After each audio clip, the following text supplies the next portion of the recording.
नमस्कार, प्रणाम। बड़ों के हार्दिक शुभकामनाएं, छोटों के लाड प्यार और आशीर्वाद। मैं अखिलेश गोसाई आप लोगों का साथ, आप लोगों का दगड़मा।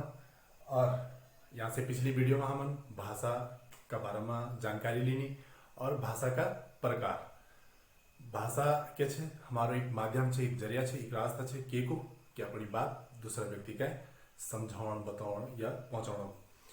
हमन देखिए भाषा का प्रकार कि सांकेतिक भाषा होगी, लिखित भाषा और मौखिक भाषा।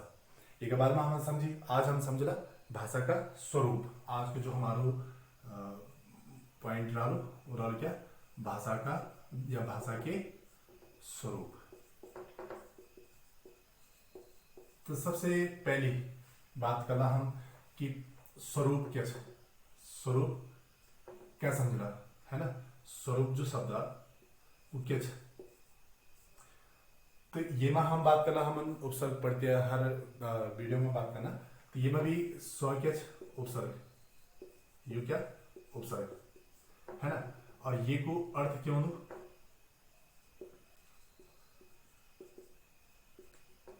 ये को अर्थ है कि अपना,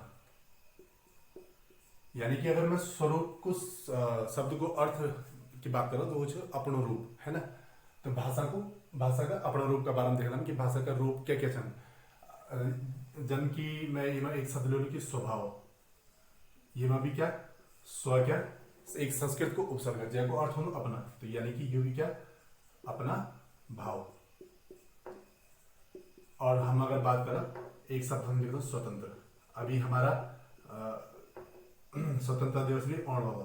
तो स्वतंत्र का अर्थ क्या हो? अपना तंत्र है ना। तो जो या स्व एक उपसर्ग के को संस्कृत को उपसर्ग। तो अब हम समझ रहे कि भाषा का स्वरूप। अब इतना हम क्या पता लगी कि भाषा का स्वरूप यानी कि हम भाषा का अपना को रूपन के बारे में हम बात कर रहे के बारे में हम जानने की कोशिश करना। और अब समझना हम कि प्रकार और स्वरूप में क्या अंतर है ना। तो अगर मैं बात करूं प्रकार और एग्जांपल के मैं लेना कि एक मानव जाति है।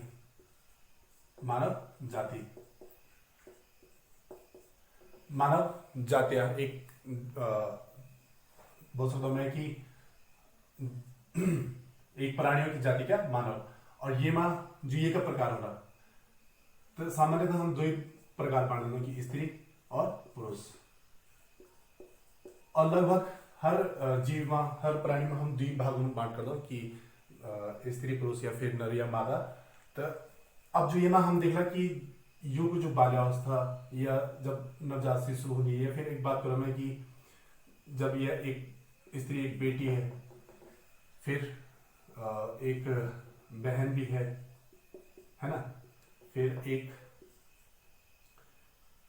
पत्नी भी हो जाती है ना, एक माँ भी होगी और एक दादी भी होगी। तो ये कि स्त्री का अपना स्वरूप है ना। यानी कि जब मेरे बाल्यावस्था रहे या बचपन रहे मेरे, तो मेरे जो स्वरूप रहे हो या जो मेरे स्वरूप रहे क्या थोड़ा अलग रहे, लेकिन वो मेरे ही रूप था है ना। अभी मैं युवा अवस्था में, फिर मैं वृद्ध अवस्था में जाऊँ, तो जो वृद्धावस्था वाली अवस्था वाली जो मेरे शारीरिक रूप हो वो मेरो ही मान है ना। तो ये मानेगी। फिर यानी हम ये में देख रहा हूँ कि पुरुष में क्या? बेटा होगी कि छोटा बेटा है। फिर ये माँ आएगी कि भाई भी हो सकता है। ये बात फिर रहेगी तुम्हारो एक पिता भी होगा और एक पति होगा है ना, या फिर दादाजी भी होंगे। तो यो पुरुष का अपना स्वरूप छन। ठीक। तो यानी कि अगर हम अवस्था का विवरण भी सकते कि नवजात शिशु है, फिर नवजात शिशु है, फिर बाल्य अवस्था है, फिर हमारा युवा अवस्था, वृद्ध अवस्था है ना। तो वो क्या? अपना ही रूपन हमारा। तो अभी हम उम्मीद करता हूँ कि प्रकार और स्वरूप में थोड़ा समझ में आएगा है ना। तो यानी कि अगर मैं बात करूं भाषा का स्वरूप, तो क्या? भाषा के, मैं बोल सकता हूं भाषा के विभिन्न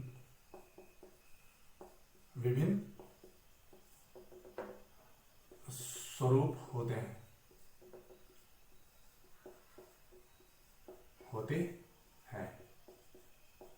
अब कुकू बात कर रहा हूं कौन कौन से। तो सबसे पहले मैं बोलूं कि एक हमारा बोली। बोली क्या है?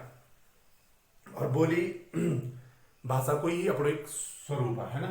तो बोली क्या? बोली जब कोई स्थानीय भाषा का रूप में, यानी कि स्थानीय एक एक विशेष क्षेत्र में बोलने जो आपसी संवाद को जो भाषा बोली वो क्या बोलिया है ना। तो मैं बोल सकता हूं कि एक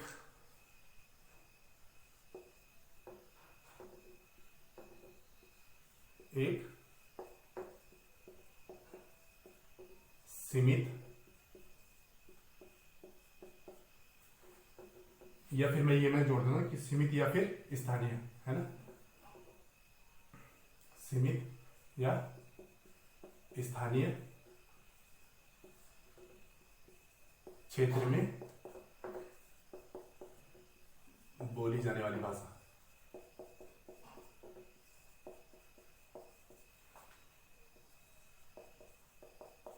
भाषा है। और ये क्या मैं बोल सकता हूं कि यू भाषा को, यानी कि भाषा स्वरूप को या भाषा को सबसे पहलू रूपा है ना। यह भाषा का पहला व मौखिक रूप।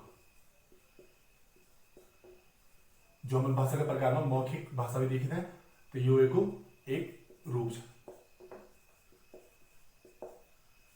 है। कि बोली क्या है, हम बोल सकते हो कि जब बोली को विकास, जब तक विकास नहीं है तब तक क्या एक मौखिक भाषा बनाने कि हम एक स्थानीय क्षेत्र में या एक छोटा सा क्षेत्र में जैमा जो प्रचलन वाली भाषा जो एक विशेष क्षेत्र में बोली जानी, तो वो क्या हमारी बोली।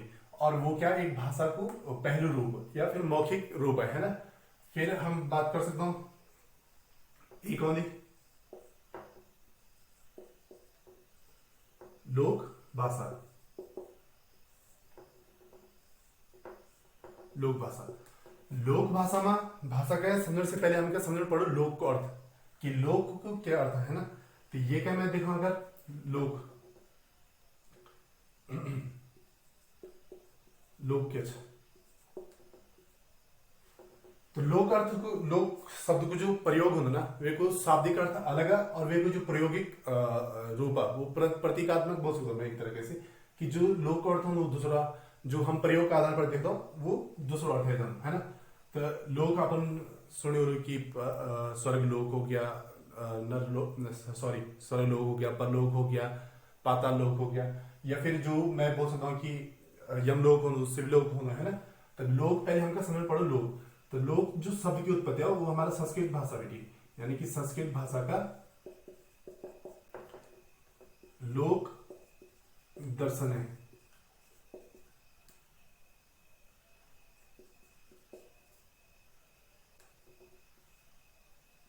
धातु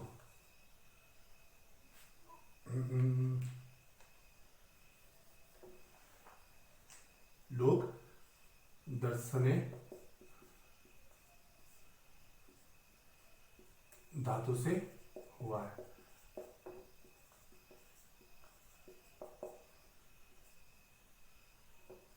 अब ये को अर्थ क्यों लू, जिसका अर्थ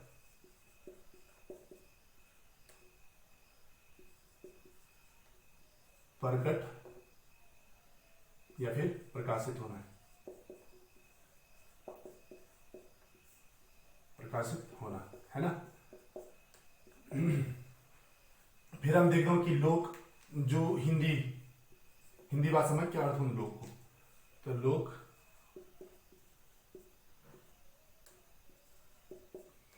का हिंदी शाब्दिक अर्थ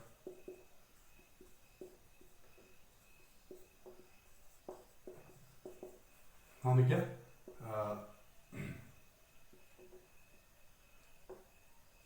जगत हुई, संसार होगी, या फिर ब्रह्मांड भी जानो, है ना। तो ये को लोक को अर्थ। बट लेकिन अभी जो हम प्रयोग का आधार पर दे, तो प्रायोगिक आधार पर क्यों दो कि प्रायोगिक आधार पर समुदाय में जाऊं, समुदाय, जाति या फिर लोग, है ना। ये क्या प्रायोगिक आधार पर, आधार। तो ये तो अभी हम जो ये कहानी समझी वो लोक शब्द की कहानी समझी। अब लोक भाषा पर होना, तो मैं ये क्या अभी ये हटे दूंगा, फिर हम देख ला अभी लोक भाषा की क्या है। तो लोक भाषा को सीधा सीधा अर्थ है कि जब लोक में क्या एक विशेष क्षेत्र जब एक बोली बोली जानी, लेकिन वे बोली में जब हम हमारो थोड़ा विकास हो जाने की मैं कला जुड़ी, कला कौन से कि जगह में बोल सकता हूं कि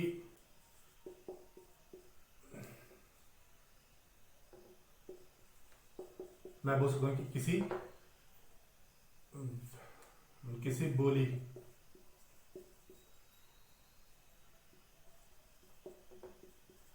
के विकास होने पर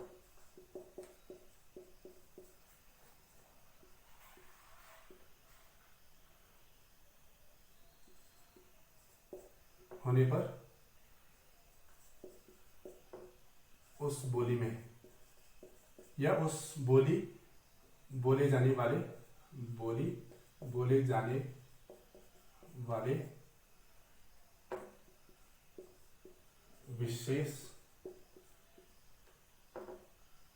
या स्थानीय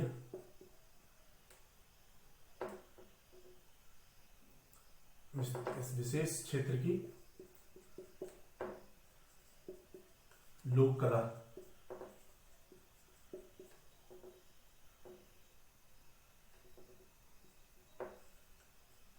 जुड़ जाती है। यानी कि कोई क्षेत्र वे में एक बोली बोली जानी, लेकिन वे बोली में क्या वे बोली को विकास हुई क्या तरीके से कि वे में जो लोक कला जुड़ गई। अब हम समझ ला कि भाई लोक कला में क्या किया जाए कि लोक कला,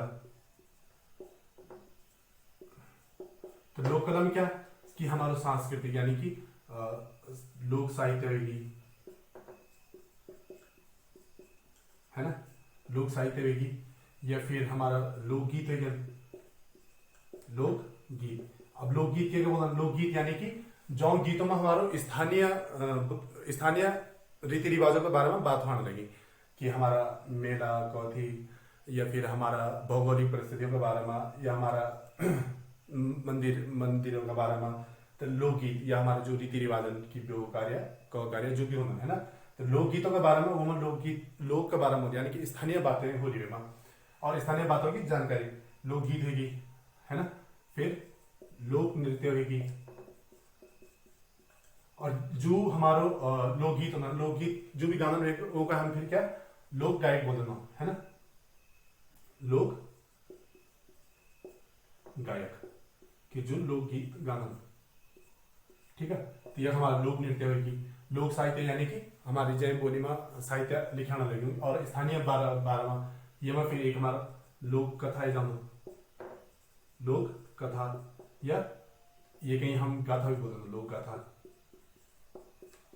ठीक। तो लोक भाषा यानी कि ये को क्या और ये क्या साहित्य में बढ़ जाना, यानी कि एक मैं बोल सकता हूँ कि भाषा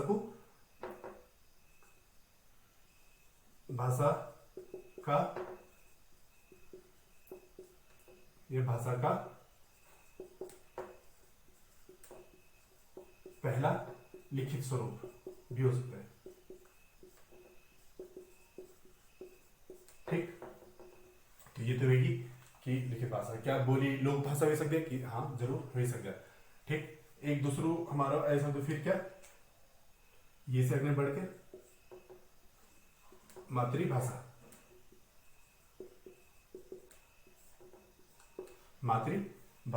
और मातृभाषा क्यों ली, तो मातृभाषा को अगर मैं शाब्दिक अर्थ पर जोड़ू तो ये को कि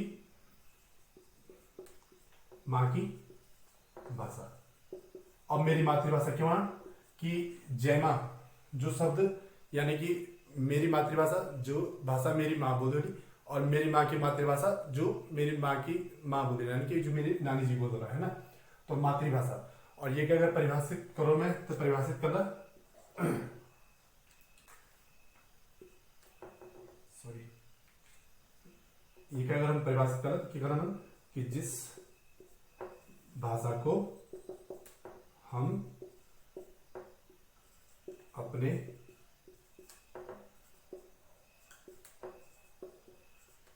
परिवार या स्थानीय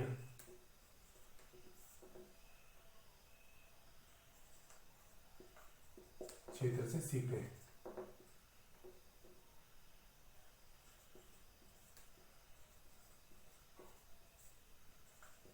है ना।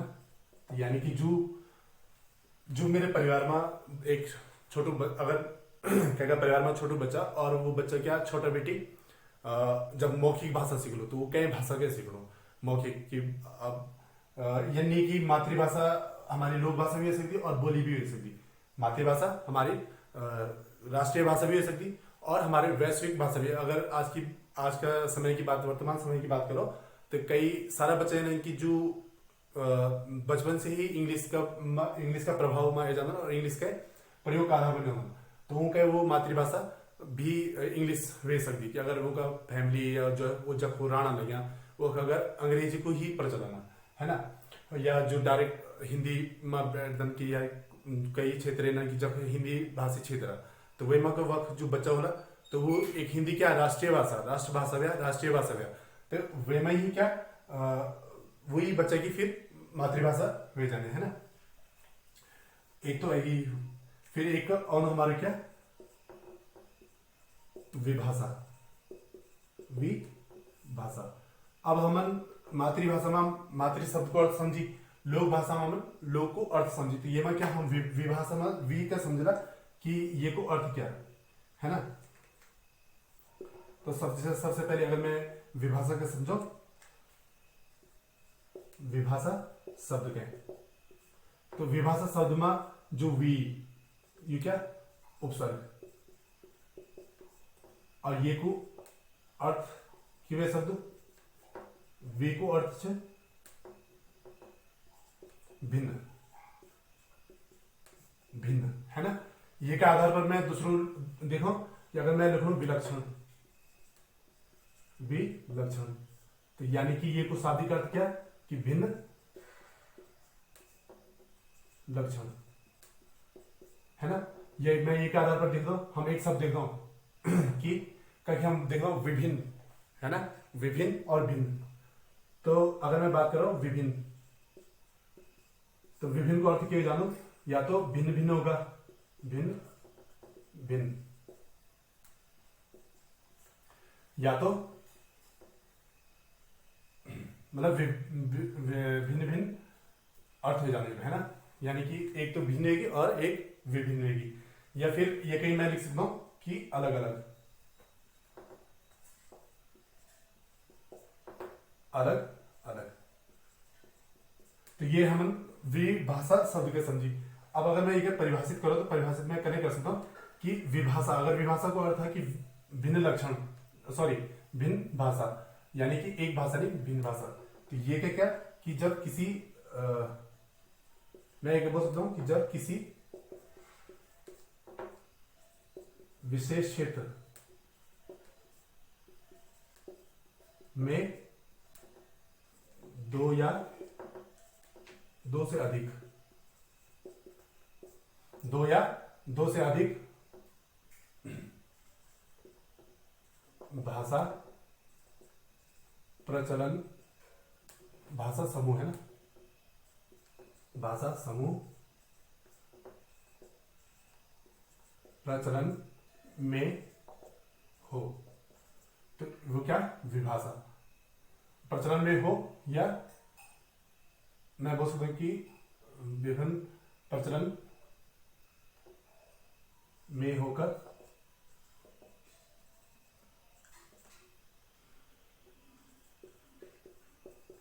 आपस में समझी जा सकती है,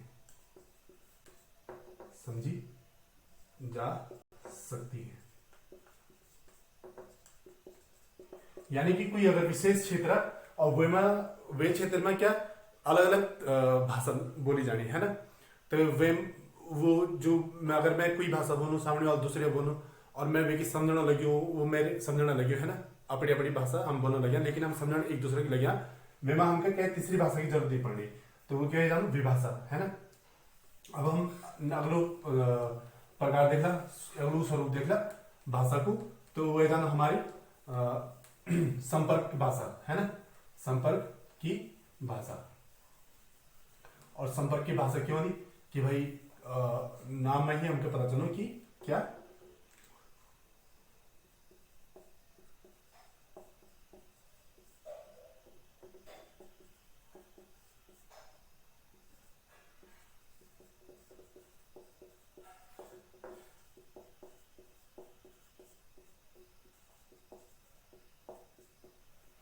तो अभी हम देखा पांचों प्रकार, अगर पांचों जो है ना गिनती आप लोग खुद देख लें। तो पांचवा प्रकार हमने बोली संपर्क की भाषा। अब संपर्क की भाषा क्यों दें,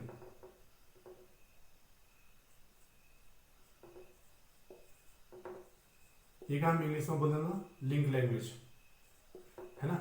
संपर्क की भाषा कि जो विभिन्न मतलब कई विशेष क्षेत्र जैसे कि अलग अलग भाषाएं बोले जाते हैं, तो दो अलग अलग भाषी क्षेत्रों को जोड़ने वाला है ना, दो भिन्न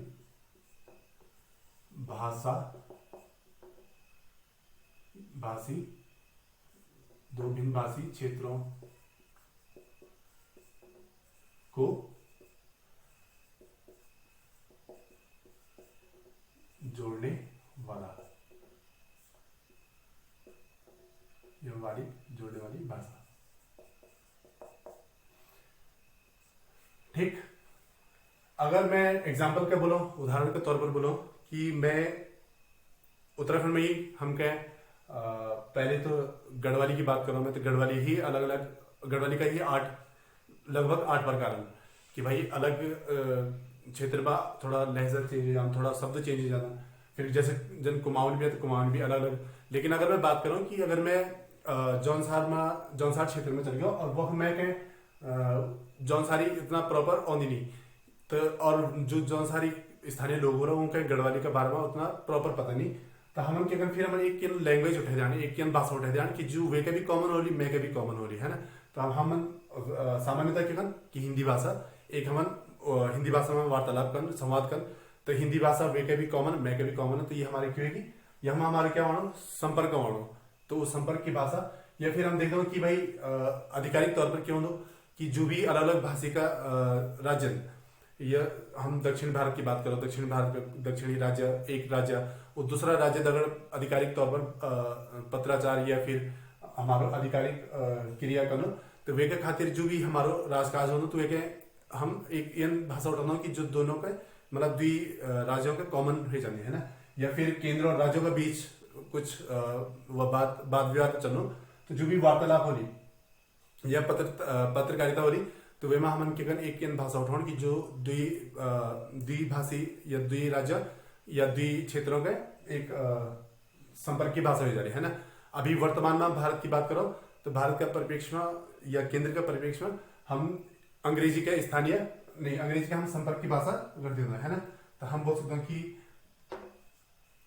भारत में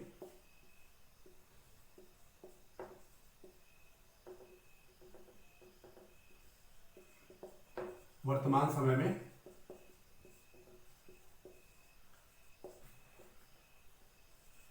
अंग्रेजी संपर्क की भाषा, अंग्रेजी संपर्क की भाषा के रूप में है।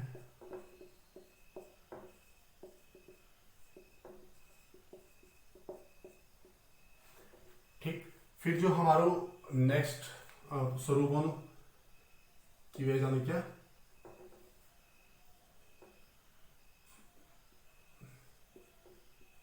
राजभाषा।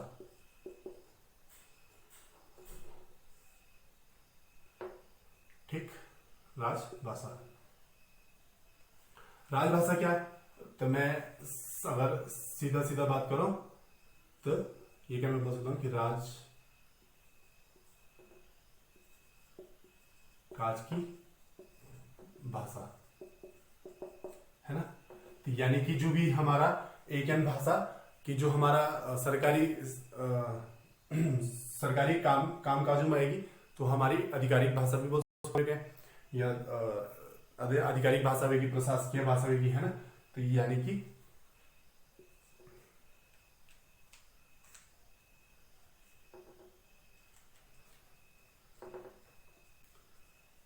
किसी केंद्र या राज्य की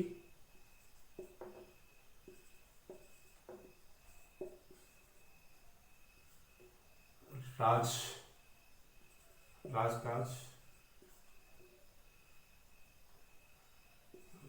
की भाषा है ना। और अगर हम बात करो राजभाषा की तो ये एक संवैधानिक शब्द कि संविधान में राजभाषा को उल्लेख है कि राजभाषा हमारी क्या हिंदी बोली। जब हम कभी राजनीति पर चर्चा करना तो वे में हम देख राजनीति नहीं, अभी अगले जब हम हिंदी का पढ़ना तो हिंदी में जो राजभाषा को संवैधानिक दर्जा वे का भी हम पढ़ना कि क्या अनुच्छेद में या क्या भाग में बात करे गए, तो वे का अभी हम देखना हिंदी में ही देखना। ठीक, और ये का मैं अगर बोलूं कि अन्य नाम तो आधिकारिक भाषा हो सकती,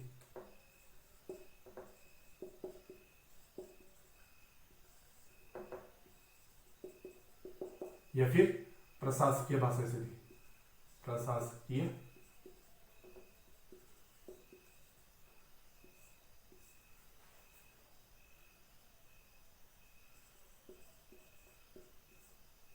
भाषा। अच्छा, अगर मैं एक पॉइंट में जोड़ू कि ऐतिहासिक नाम भी क्या हो सकते, ऐतिहासिक नाम तो हम दरबारी भाषा। यानी कि जब इतिहास में बात करता हूं तो इतिहास में जब हम राजा महाराजा या फिर कोई भी वंश के बारे में पढ़ता हूं तो उनकी क्या जो भी भाषा रही, यानी कि वो दरबार की भाषा है ना। तो वे कहे वो भी जो भी भाषा रही जो भी कहते हैं राजकाज की, यानी कि सरकारी भाषा है। और वे कहे हम वे टाइम पर दरबारी भाषा या राजभाषा भी बोल जानता हूँ, लेकिन दरबारी भाषा की शब्द जानता हूँ। तो हम बात करें कि राजभाषा। अब राजभाषा अगर मैं बात करूँ तो अलग अलग राज्यों का अलग अलग राजभाषा हो सकते है ना। जो अलग अलग भाषी क्षेत्र तो उनका अपना अपना राजभाषा अलग अलग होगी राज्य का पेपर। लेकिन हिंदी अगर राष्ट्रीय बात करो तो हम बात करें कि भारत की राजभाषा, भारत की राजभाषा तो क्या हिंदी है ना। फिर एक एजेंट हमारी क्या एक स्वरूप हमारा मानक भाषा। और मानक भाषा को अर्थ क्या, मानक को अर्थ क्या कि मानक को मतलब माणी भाषा की जो मतलब होली कि हाँ भाई एक हमारो जो एक बोल सकते हो कि हम बहुत प्रचलित भाषा या फिर प्रसिद्ध भाषा और वे को साहित्य मान ब्या, वे को साहित्यिक प्रचलन ब्या, वे में हमारा पत्रकारिता ब्या, राजभाषा ब्या है ना। तो ये क्या मैं अगर परिभाषित करो तो मैं बोल सकता हूँ कि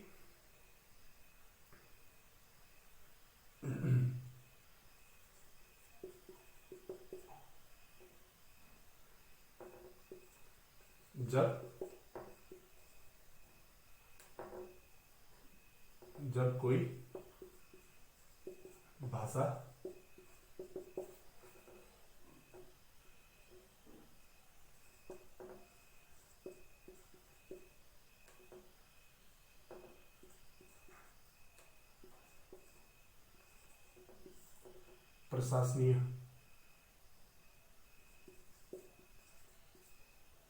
प्रशासनिक या साहित्यिक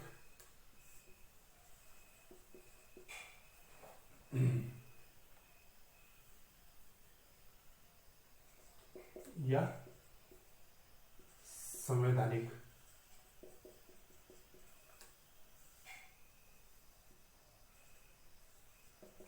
दर्जा प्राप्त करके अन्य भाषाओं के लिए या अन्य बोली लोक भाषा या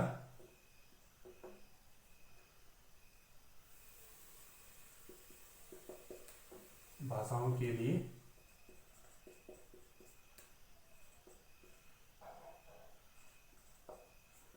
प्रेरणा का स्रोत बन जाती है, का स्रोत या माध्यम बन जाती है।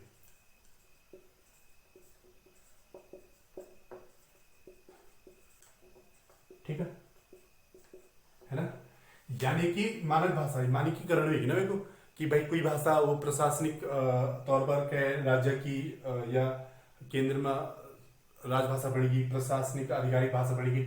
और साहित्यिक यानी कि वे साहित्य भी काफी अच्छो साहित्य अच्छी भी और पहचान मतलब वे साहित्यिक पहचान भी मिलेगी साहित्य भाषा में। और संवैधानिक दर्जा यानी कि हम बात कर दो कि हम देख दो संविधान में कि हमारी अनुसूचियां और अनुसूची हमारी कितना अभी वर्तमान में 12। तो जो हमारी 8वीं अनुसूची में हमारी 22 भाषाओं के संवैधानिक दर्जा मिले। तो यानी कि कोई भी अगर भाषा संवैधानिक दर्जा प्राप्त करेगी तो वो क्या अन्य भाषाओं के या अन्य बोलियों के एक प्रेरणा को स्रोत बन जाती कि भाई जो अन्य बोलियां अन्य भाषाओं के एक प्रेरणा मिल जाती है भाषा की हम कहें वी भाषा का तरह हम कहें संवैधानिक दर्जा पाउन या फिर हम कहें प्रशासनिक भाषा बनाउन है ना। तो ये या हमका साहित्य को हम प्रचलन कर साहित्यिक भाषा तौर पर हमका पहचान दिलाउन। तो ये मानक भाषा वे जाती कि जब दूसरे का क्या प्रेरणा को स्रोत बन जाती। फिर एक दूसरा हमारे प्रकार की राष्ट्रभाषा, राष्ट्रभाषा। और ये कह के बोल सकता हूं कि भाई एक सिंपल लाइन में अगर मैं बात करूं साधारण तौर पर बोलो मैं तो राष्ट्र में या राष्ट्र की लोकप्रिय भाषा, लोकप्रिय भाषा। और अभी मैंने बात करी कि राजभाषा संवैधानिक दर्जा, राजभाषा को अगर हिंदी कहें संवैधानिक दर्जा, लेकिन राष्ट्रभाषा प्रायोगिक आधार पर वो कहे संविधान में कोई उल्लेख नहीं करेगा कि हमारी राष्ट्रभाषा हिंदी हो रही है ना। तो मैं परिभाषित कर सकता हूं कि किसी देश में या किसी राष्ट्र में सर्वाधिक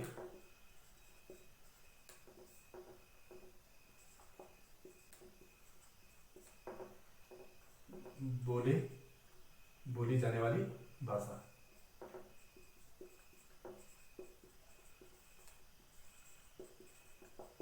है ना। तो ये क्या हम देखते हो कि भाषा कोई भाषा देश का कथा क्षेत्रफल पर प्रतिशत के आधार पर या लोगों को बोलने वालों की जो संख्यक है बहुसंख्यक वो कितना कम है ना।